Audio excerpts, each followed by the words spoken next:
Birthday by John Lennon and Paul McCartney. You say it's your birthday. It's my birthday too, yeah. They say it's your birthday. We're gonna have a good time. I'm glad it's your birthday. Happy birthday to you. Yes, we're gonna have a party. Yes, we're gonna have a party. Yes, we're gonna have a party. I would like you to dance. Take a cha-cha-cha chance. I would like you to dance. You say it's your birthday. It's my birthday too, yeah. They say it's your birthday. We're gonna have a good time. I'm glad it's your birthday. Happy birthday to you.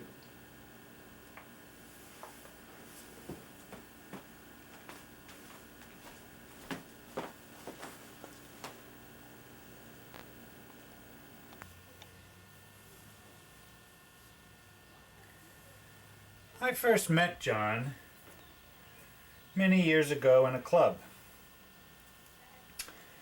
At that time, John was calling himself Lola.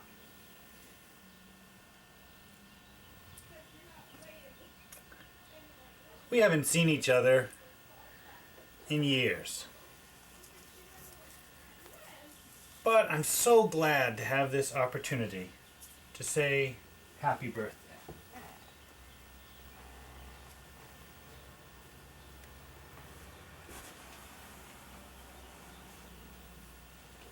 Happy birthday, Lola. Yes, I know Mr. Brumfield. I see him every day on my way to school. I don't think he knows my name, though.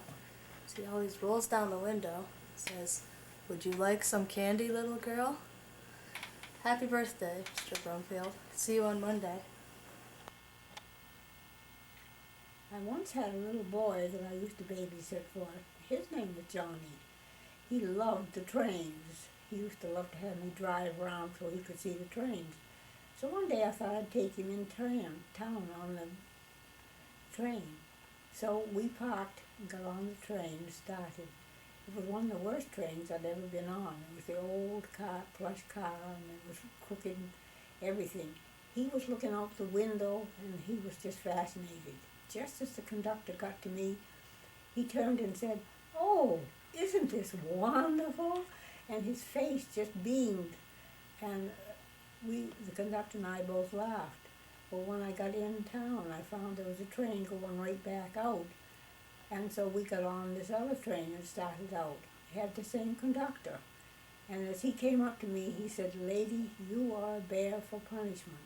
And I said, "Could you look at that little face and see that beam and see how happy he is and not think you were doing the right thing?"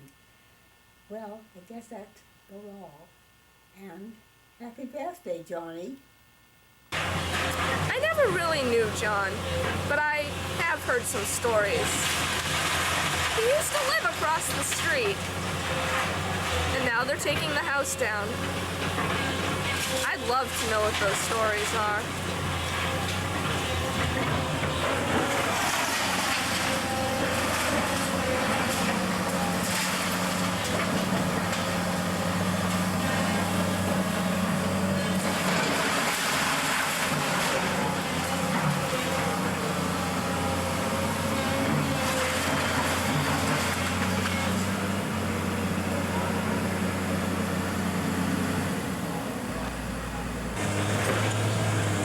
Johnny was such a nice boy.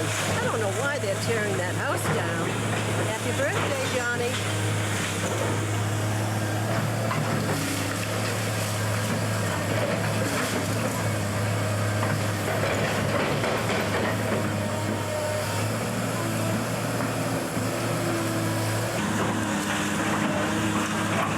John? My brother used to hang around with him. My brother's in jail now. Happy birthday, John.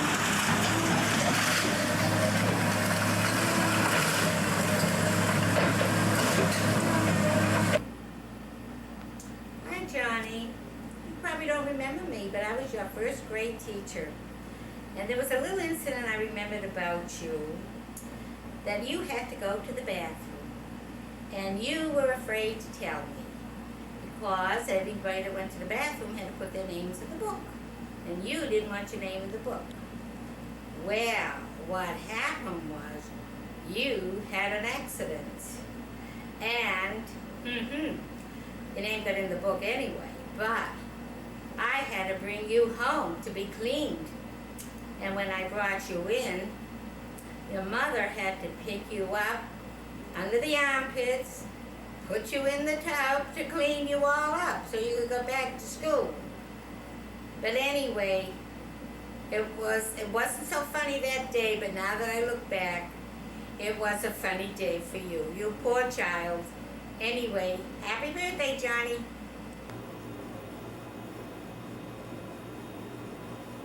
John and I met when I was in the convent. I left shortly thereafter. Happy birthday, John.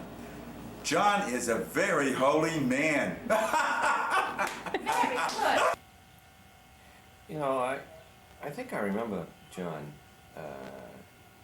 and I don't recall whether he was in your class or my class, but he was kind of a short, roly-poly guy, pleasant guy.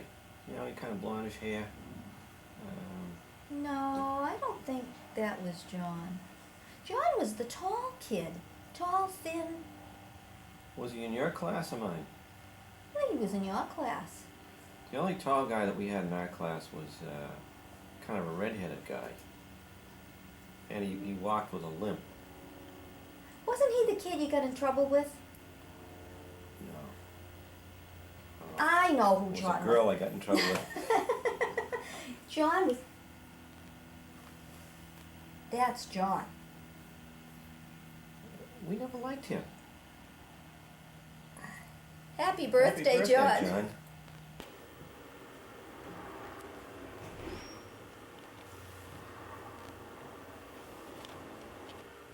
All right. Hey, Johnny. Que dish, Walyo? Long time no see. Where you been?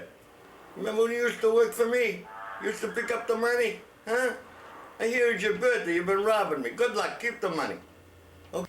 Hi, I'm Father Freud, and I'm really happy that Carol asked me to talk to you today about John, since he's having his 45th birthday. It seems only logical that we have to look back on some of the times that he's come to me for counseling. Usually it's when the full moon starts, when most of those people who have a little problem tend to come out even more than they usually do. And just like clockwork, every time there's a full moon, he's banging at the door. So sometimes there are things that he says that are very confidential that I can't tell you about. I can't tell you about his problem with cross-dressing, and I'm not supposed to tell you about the times he rolls down the windows to girls going to school and asks if they want to go for a ride and give them some candy. So since I'm not allowed to say that, I'm not going to tell you anything about that. The things that I can tell you about him is that we usually have to lock him in the room when he comes because he's always asking for money, and I don't know what he wants money for all the time. He keeps asking all the time that his wife, Roz, has read up the credit cards. He has no money at all, and he's here all the time looking for a place to stay at the local motel so he can get away from her. I don't know what happens at those motels, but he's been there at least 3 or 4 times a month, and it's usually right before he comes to us for at the full moon time. So, you know, it just seems that after 45 years he should be able to straighten himself out.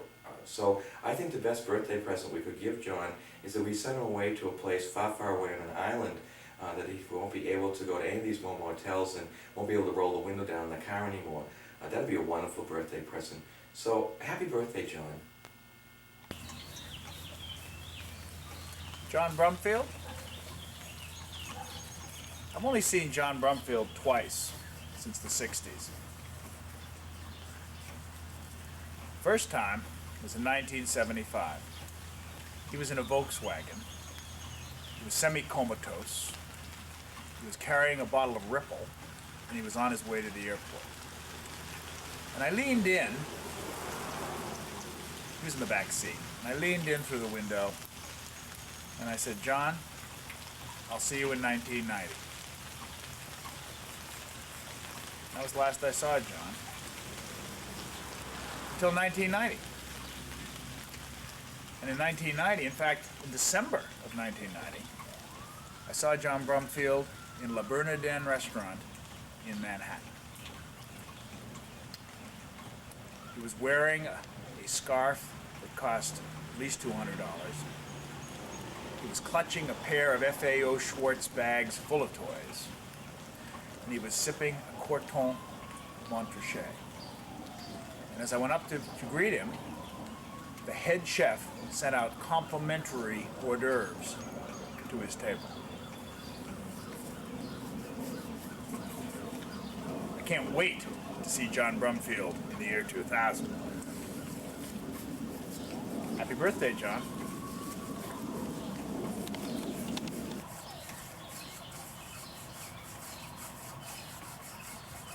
Am I going to John Brumfield's 45th birthday party? No. I love John, but now that I have children who are in their early 20s, I understand what it's like to worry about having children who have friends who are bad influences. And John is a bad influence. He overdoes everything. When John was in grammar school, he wanted to be a priest. When I met him, when he was in his teens, he was a sweet guy who made all the girls laugh and made all of us laugh too. By the time he decided he didn't want to be a priest, he wanted to kill all of the priests. We started to drink. We'd go out and have a couple of beers on a Saturday night. I came home from college. There were months at a time when we were drunk by the middle of the afternoon. You wander out of the bar, it's broad daylight, you urinate in the pavement. I've always felt bad about that. And you can tell him that, because none of the things that we did. We would invade the Knights of Columbus, eat the unconsecrated wafers. Thank goodness there were no consecrated wafers there. Drink the beer that the Knights used to lubricate their secret meetings. And I've always felt bad about that.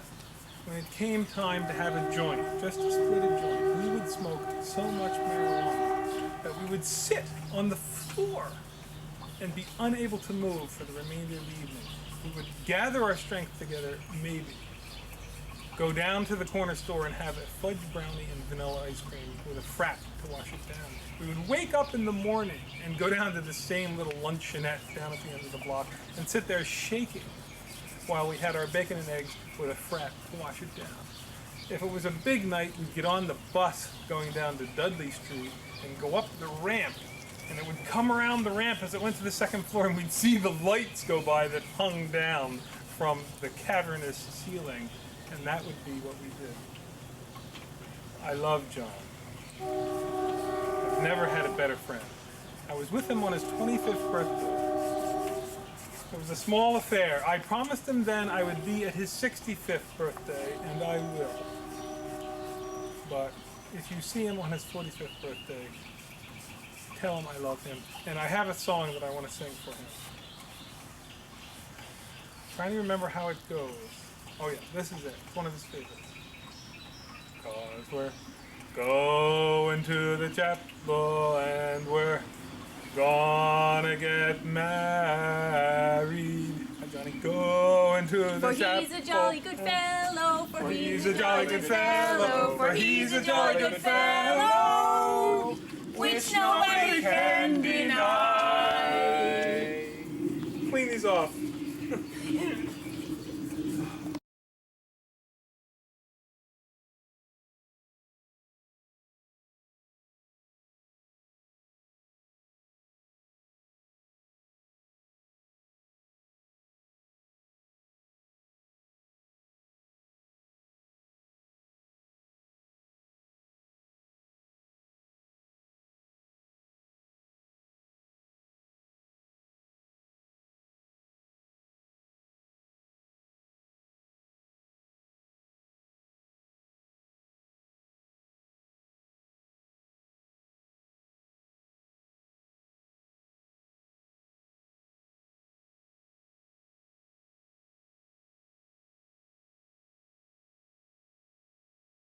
Wait, there's someone else outside.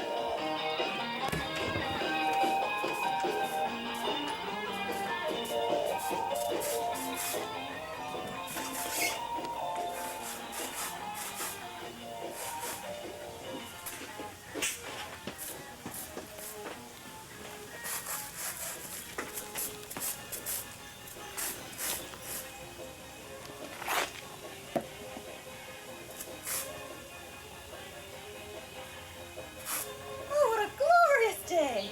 It's a blessing just to be alive. Oh, we're blessed, all right. We're rolling in goddamn four-leaf clovers. Just to feel that sun in the window of my face. This brings me back to my childhood, when John Brumfield and I would wash our sneakers together every day after school. Oh, those were the days. So I've heard. I couldn't wait for that school bell to ring. I'd race home, change into my red rubber jumpsuit, that was Johnny's favorite, and I'd grab a dozen ring dings. Oh, Johnny loved those. And I'd rush off to his house. That must have been quite a sight.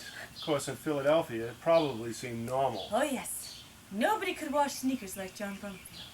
He was so serious. So cute. Well, that's it. I'm done. Let's go. What? What do you mean you're done? Look at all those cracks and crevices you've missed. My God, John Brumfield would laugh. You're done. Huh. Actually, Johnny would be horrified. That's it. If I hear one more word about that anal retentive crackpot, I'll throw you, your entire sneaker collection, and every goddamn John Brumfield poster you've got strewn all over my house, right into the filthiest, slimiest grease pit I can find. Don't you threaten me. And don't you dare use those foul psychological terms in my presence. My Johnny was high on life. Something you obviously know nothing about. High on life? Yes. High on life? Yes, that's right. You know what I say to that? I say, ha! Ha ha ha! That lowlife was high on life. Let me tell you something about your Johnny. There's nothing you could possibly say about my Johnny that could possibly be of interest to you. When I first met John Brumfield, he was working this flower scam down in Haymarket Square. He'd be selling these bunch of flowers to these poor, naive little old ladies. The problem is they weren't really a bunch of flowers because they had this hollow tube in the middle, which is a perfect illustration of your Johnny. All pretty on the outside and hollow and empty inside. That is so typical of you. Here he was trying to bring some beauty into people's lives, and you have to put him down for it. I'm glad you mentioned beauty. Did you ever hear about that beauty school he had in California? That was a great little scam. Actually, it was a court reporting and modeling school he had going. He made thousands from that little scam. But that's not what concerns me right now. What concerns me right now is his current venture. That's right. You mean? His radio school. Dr. John's Advice on Love. You have made your last telephone call to Philadelphia. That bill for $500 last month was the final straw. But today's Johnny's birthday. Oh, well that's different. Why didn't you say so? Happy birthday, Johnny. It is a glorious day. Is that it now? Is that the end? That is the end. That is the final, complete, absolute end. The end.